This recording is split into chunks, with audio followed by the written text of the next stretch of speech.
আলহামদুলিল্লাহ, অবশেষে আমার ভাইয়ের জামিন হয়ে গেছে আমাদের এই উকিল সাহেব।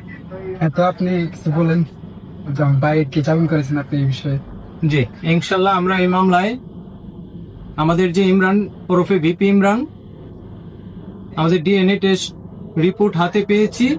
ডিএনএ টেস্টে আমাদের যে এই ভিকটিমের সাথে তার ম্যাচ হয় নাই, মানে ডিএনএ টেস্ট নেগেটিভ আসছে। আমরা নির্দোষ প্রমাণিত করে আমরা ভিপি ইমরানকে বের করতে সক্ষম হয়েছি ইনশাল্লাহ। তাদের যে ভিত্তিহীন অভিযোগ পুরোটাই জলাঞ্জলি গেছে। জি আলহামদুলিল্লাহ, আমার পোলা আজকে জামিন হয়েছে। আমি আগেই বলছিলাম যে ইমরানের লগে পিয়ার কোনো সম্পর্ক নাই।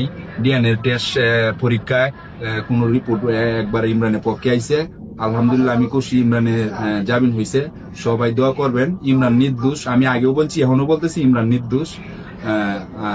আপনাদের কাছে দোয়া চাই। তো আমাদের উকিলের জন্য সবাই আপনারা দোয়া করবেন। সবাই ভালো থাকুন, আল্লাহ হাফেজ। জি।